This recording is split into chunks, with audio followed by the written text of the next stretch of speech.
go down.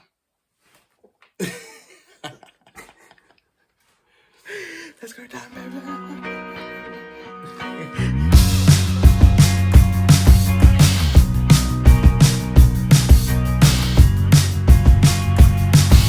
I've been contemplating all my time. My thoughts make me tired, just running through my mind. Wonder if there's peace that I could find,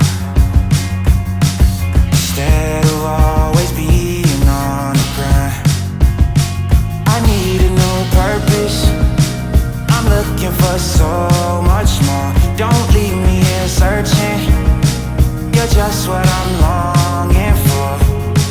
When times are getting crazy and everything seems hazy, is there some place for safety I can go?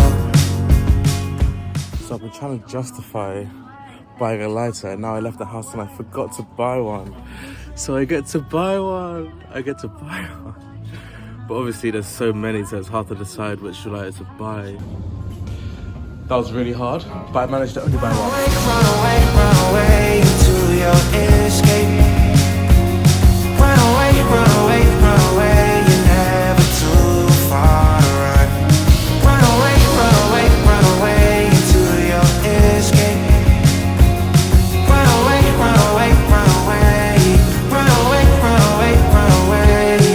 It gets so loud that I can barely hear. Your words speak much louder than all my fears. Sometimes I just wanna disappear, running until I can feel you near. I like these sets of 4 as well. Quite a lot. Hold on. Plant 7.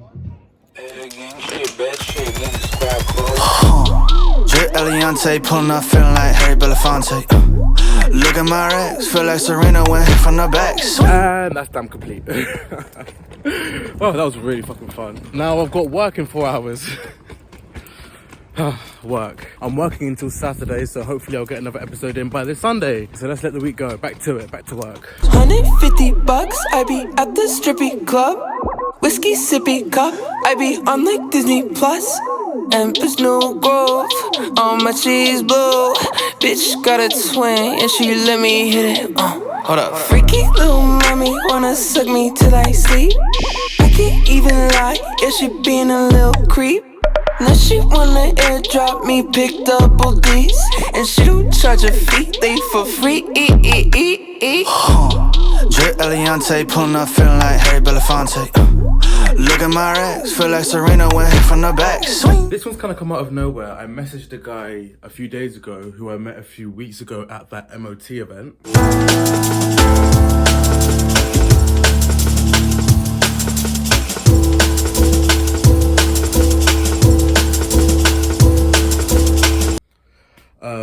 And he said he was down this weekend, this Sunday. Today's Sunday, so we said 4. He said he'll come to West. So let's see. Maybe he'll turn up, maybe he won't. But I'm about to shower because he should be there in like half an hour if he is going to be there. So we'll see.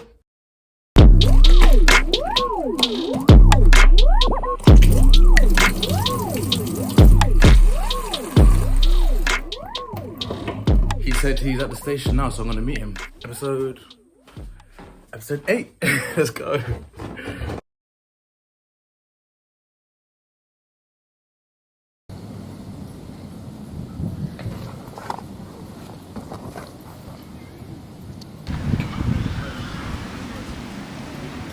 One, two. Sweet. Okay, so you need to leave in like 20 minutes, half an hour. So yeah, this is going to be the quickest episode of the season. How are you?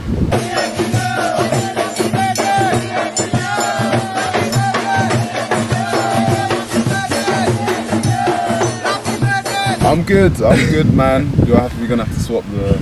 Yeah, no, I'll hold it back and forth if you want. Cool. No, I'm good. Yeah. Never been to Tannham Green before. So, really? Yeah. So what area do you live in normally? Arnos Grove. Well, I just moved there. Well, I used to live up in Queen's Park, but I just moved in with my brother in Arnos Grove, so on the way up. Oh, nice. Up Nice. top. Yeah, older or younger brother? Older, he's a year and a half older than me. But very How old are you? close. I'm 23, he's 25. Okay.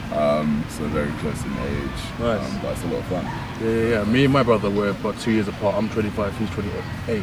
Oh, okay. But he's in May, I'm in December, so half the year with it, 2 years apart. Okay. Yeah, are you two like really close then? Really close. Weren't always that close, to be fair. But I feel like these things like move in cycles. When you're young, you just like always argue, so you don't actually. Well, you're close, but you don't feel like you're that close. Yeah, you know what I mean? yeah. It doesn't feel like a friendship. If you Yeah. get me, but like at this point now, we're really good mates. Like very close. Yeah, same thing. We had like really weird teething problems. I don't know what you call it, but then we're really different as well. Like obviously, I'm a big raver. I like to go out a lot, and he's very more recluse and really into his shows and history and certain other things. That was something that I think kept us really separate for a long period of time. But I think as we got older, as we wanted more balanced lives, I feel like we saw the value in each other a lot more. Yeah. Like I was able to appreciate history and certain shows and other like nerdy things a lot more, and I was able to take him out of his shell and like get him in love with music and going out a little bit more and being more social. So I feel like we balanced each other out a lot in that way. Amazing. I feel like something we're still like continuously doing. For Like, sure. we literally got back from Amsterdam not too long ago, and that was the first time we went on holiday together, and it was a really, really cool experience. It was really nice. Yeah, no, that's a great thing. I'd say like, do you know what? I'd have said before that me and my brother were very different, but we're starting to converge as well. Or we're not very similar at this point. But it's quite a nice thing to have, to be very close to someone who's quite different to me, because that's a whole new world of things. That you can, like if me and my brother were the exact same, like it'd still be fun, but it's less of a learning opportunity. Like, my brother's like completely different to me, but we both love each other's things, so it makes you very similar. Yeah. You know, even though you're different. Yeah, Right? yeah, you're right, yeah. So, no, that's an amazing thing. Yeah, no, I feel you. So we met at MOT, right? Venue MOT, that was Yeah. how long ago? 3 weeks? Something like that, yeah, 3 3-4 weeks. weeks ago. That was that's the first time I'd ever been to that venue. Had you been there before? Well, I hadn't been there before. That was also my first time. Interestingly, we're putting on a rave there instead of we're doing a lot of events. Right? Yeah. So I should say I've started basically this performing arts organisation. It's called Modus. Okay. It's called Modus? Modus, MODUS. Okay, Modus. And it's not only like a sort of a club night. We're also doing like contemporary dance. We're doing like poetry and stuff. We're doing it's basically we want to build a kind of community that just comes and just appreciates different like kinds of art, basically. Yeah. And I remember doing an event at Venue MOT. That's sick. Which is going to be in August, August 18th. Okay. Hope to see you there. I'll be there. Yeah. But I really like the space. We went to meet the owners like a couple weeks ago. Kit and Trey, both amazing guys. Yeah. But you know, we just had a chat and spoke about the lineup and stuff like that. Let's go ahead. So we're really excited for that. Yeah. What kind of music will that be? We tried to keep this one kind of UK based focus, but we really want to keep it at like the kind of cutting edge of that. Okay. So we've got Amalia, we've got Toomba, who we found when he put a release out on Festival Audio, and we were feeling that. He's just released a new EP, which is crazy. It's really good. Go check it. And then Sputnik 1 and Glimmerman. 2 Irish kids. They're doing good stuff right now, so thought we'd bring them in. So yeah, it's going to be a lot of fun. But even though it's like UK based, we tried to make sure the DJs were like coming at the music from slightly different angles. Okay. So Amalia's just released a kind of a new track as well, which is it I think she calls it it's Mespo music. It's Mespo influenced, but it's also got this kind of UK based element to it. So that's kind of one angle. Toomba's from Jordan, so he's got that whole different influence coming to the music. Okay. And then you've got Sputnik One and Glimmerman, who are doing that Irish thing, and they've got their own little take on it. So even though it's UK based, we tried to really spread it out. Nice. It's gonna be a good night. That sounds really cool. It sounds like a really unique mix of sounds from all different places, which I think is interesting because when I went to that event, that's something that I really felt about the people. There was such a big mix of different types of ravers and non-ravers and just night girls, I don't know what you call it, but yeah, people, there was loads of different types of people, and I found that really, really interesting. Like you had like different types of white people, black people, obviously mixed groups of people, and it was really cool. Yeah. I really enjoyed it. I haven't been to a rave like that since like squat rave time. Yeah, do you know what I mean? For sure. I mean, you know, I clocked it as soon as I stepped in. You had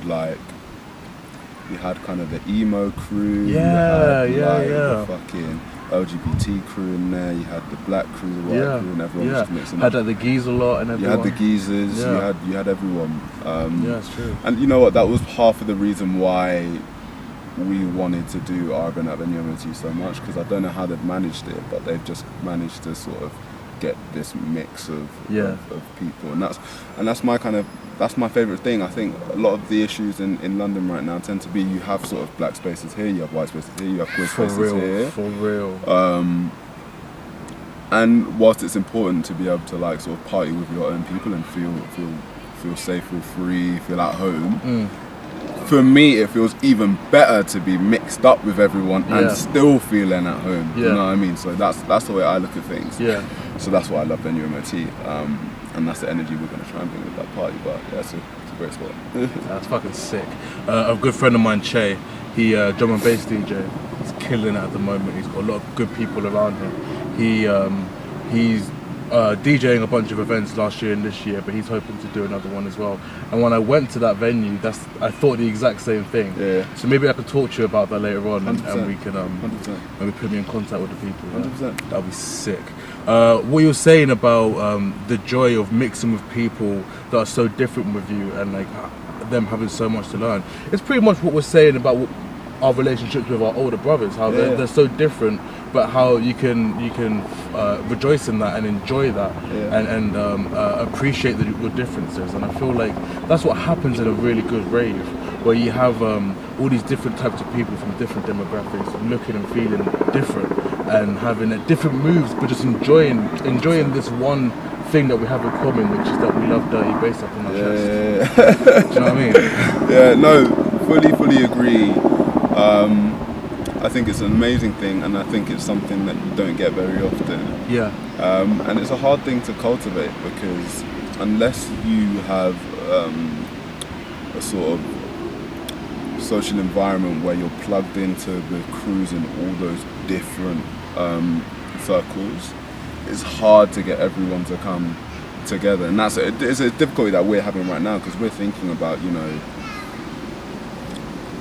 obviously filling the room is one thing, but you wanna make sure you've got a good mix. You wanna make sure you know that if anything you need like a little bit of tension, not bad tension, but like, you know, there's a little bit of friction that comes with being around different people. Yeah. That you can be aware of, but so long as it's not overbearing. Yeah. It's an amazing thing. Yeah, right? Yeah. Because we're not talking about fucking people like feeling awkward, but just a little bit of an awareness that, okay, you aren't like me. Yeah. Right? Yeah. But this is still sick. Yeah. Right? Yeah. You aren't like me, but I'm very glad you're here. Yeah. I think that awareness breeds respect. Yeah. In a way, because then that forces you to think about how you're presenting yourself to the people around you and how you're being perceived also. I think it's very interesting. Yeah, 100%. And also, you know, it's more interesting for the DJs. I often think, you know, if you're playing, I don't know, 30 shows a year, you wanna be seeing things that are new. You wanna be seeing things that are like, oh, that's different. That's challenging. This is an interesting space. These are interesting people. Yeah. So we're thinking really hard about it. I also think it's important to accept the group that you have, no matter whether it's this doesn't look like what I wanted it to look like. Yeah. Like we might end up throwing this party and it's just like, I don't know, a bunch of white dudes. Yeah. Don't know, maybe. Yeah. And welcome, and thank you for coming. Yeah. And if that's the case, then we're gonna have a great night. Yeah. Right. Yeah. So it's not a case of. Yeah, the flip side of all this is that there's an arrogance that can come with we run a party that's so mixed up and diverse and every other party shit. Yeah. We're just like, we'll party with anyone. Yeah. And we can all have a good time, and what it's all about at the end of the day is the music. So yeah. The more the merrier. Yeah. But we do think about it. Also with Modus, we don't want to just be a club night. I don't think, as much as I love UK-based radios or whatever, I'm not sure. I think there's more we can do. I think there's more art that we can appreciate as a collective, as a community, under one sort of roof. Because I'm like, why is it that you have to go to one person for your club nights, then disengage and go to another person for art if you want it. Yeah. And then you have to. Why can't we do it all? Yeah. As a community, what if you wanna rave one week, but you don't want to rave the next week? You might want to, I don't know, go to an exhibition. Why don't you come back to do an exhibition? Yeah. And hopefully over time we'll be able to build a community, and with that community promote different kinds of artists, different kinds of creatives, and do something cool. I just think that could be very enriching. Yeah. I feel you.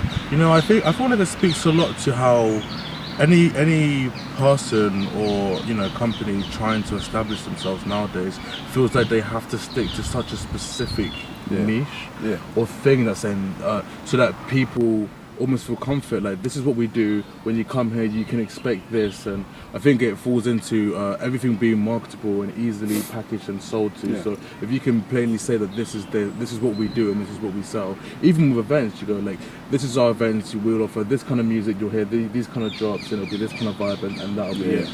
Instead of just being like, hey, we believe in this general feeling, this general experience, and we'll work towards anything that creates that general experience and feeling. And if there's anything within as a company that we feel complements that, or something that new we want to try, we'll do that. And we want you to go on this journey with us and experience these things, and we'll all learn together in a sense. Do you know what I mean? 100%. As opposed to just being like, this is what we have, our package, and this is how much we charge for it. 100%. I think we need to make room for things that don't necessarily make perfect sense, right? Like, we're starting up and we have no fucking clue how to market ourselves, right? Yeah. We call ourselves like a fucking performing arts organization, but like what's the Instagram gonna look like? One minute we're in a rave, the next minute we're doing contemporary dance, the next minute we're doing like, what the fuck does that even look like? We don't know yet. It's probably gonna be shit. The events won't be shit. But we'll figure out the fucking the marketing. No, I'm sure you'll we'll figure it out. But like, we're not gonna let that stop us. You know what I mean? We know that it doesn't make that much sense in terms of how people receive it at first. They're like, wait, you're a club night, but you're also curators, and you're also choreographer. Like, what's going on here? It won't make sense until people like, see, and we put on a few shows, and then the community starts to build. But again, we won't let those initial sort of frowns and tilting of heads deter us. But I feel you, and I feel like the gap between a company and the faces behind the company is getting lesser and lesser now.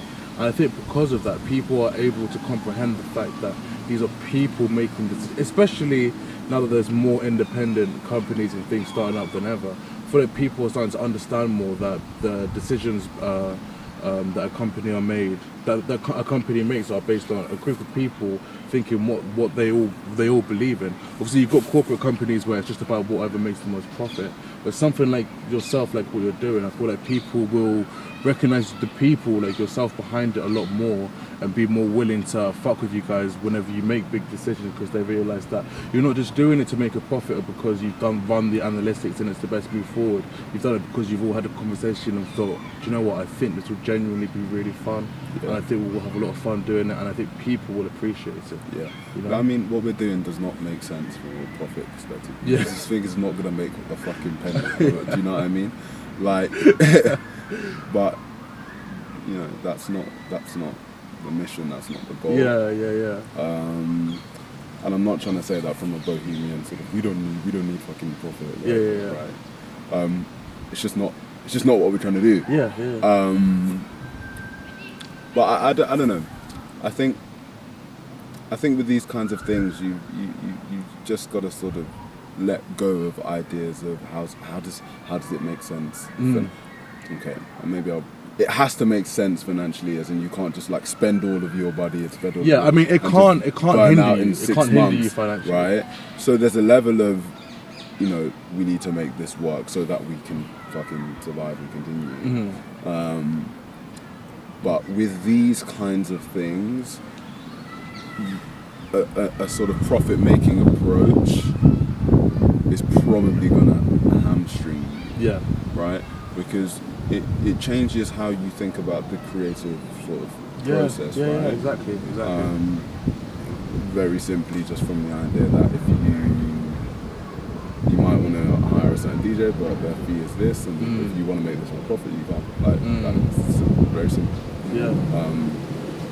But yeah, it's just not on our sort of to-do list, really. But also, you know, the way I see things, right, in the music industry, if you help artists and make that your North Star, all I'm going to do is support artists and make sure I do everything I can to have all of their concerns covered, you'll be fine. Like that, if you're good at your job, and being good at your jobs means you are good to artists, you're going to do fine. As soon as you flip that the other way and be like, how can I make money in the music industry, you're fucked. Yeah. You're fucked. And there are some people who can do well, who do well in the music industry without necessarily putting the artist first, but that's not how we want to do things. Yeah. Why don't I just go and just do banking, or why don't I just exactly. You know what I mean? Like what's the fucking difference, right? Yeah. You're feeding on art rather than supporting it and helping it and watering it and helping it grow. Yeah. So I don't know. That's the way I think about things, at least. And what else was I going to say? Yeah, I don't have. It's kind of connected to this. I don't have much of a sort of public profile, really. I don't really need. I don't need one. I'm kind of like. It's not anything to do with me. Do you know what I mean? I'm like, I support artists and support musicians, and I don't need to be in the foreground to do that. Just in connection with what you were saying about the face of being close to business. Like, I don't know. I don't think my face needs to be. Well, not necessarily the actual face, but just the understanding that these are real people doing these things. Yeah. And through what you do, getting an understanding of who you are as a person. 100%. Because the events and the things that you're doing are a reflection of your beliefs 100%. And what you want to put in. Not necessarily actually seeing your face. But, but and I think that happens naturally. You know, obviously in corporate things, it's hot. You don't really feel that. You just feel their intended emotion that they wanted you to have when you go to their events. But something as unique and personal as to what you guys are doing, you can really feel the people behind them. 100%. Yeah. 100%. We have maybe 5-10 minutes left. We're going to do one segment, if that's okay. Okay. It's I'll pick 5 questions out of the 50 that I've written down. Okay. Okay. Cool. Also, I'd love to have you back to do a full episode if you're down for that. Yeah, Season 2 next year. We'll do that. Banging. We'll do it next year. Maybe you would have done even more events. We'll have some more stuff happening. Yeah. I would have come to a There'll few. be more to talk about. You'll have come to a few things. Yeah. You know. Banging. Okay. Do you know what? I'm going to do these ones and we'll leave it at that because these are finish the sentence questions. Okay. Okay? So I'll start the sentence, you finish them. Alright. Alright? Okay, so I go through life Happily. every day. Was that even true though? Was that even true though? Was that even true? Is it? I go through life. Kind of say I love that you said it and then reevaluate. Yeah, what you like said. okay, I go through life with my eyes open. That sounds real. I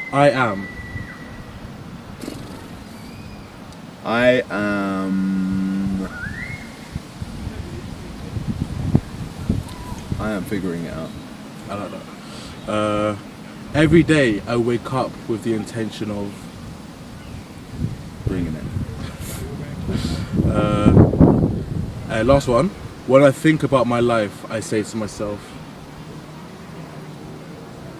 You're doing alright. I like that. So next year we'll come back. Season 2. Next year we'll Do come another back. episode. 100%. Full episode. You'll tell me all about how the events are going. This is a warm up. Yeah, this is a nice little warm up. Episode 8, quick warm up. Yeah. I'll see you next season. It was a pleasure to know you. was lovely. Well, I don't feel like I know you fully, but it was nice to know you. We'll get there. I'll see you next year. Amazing. Cool. Hang it, Next brother. year.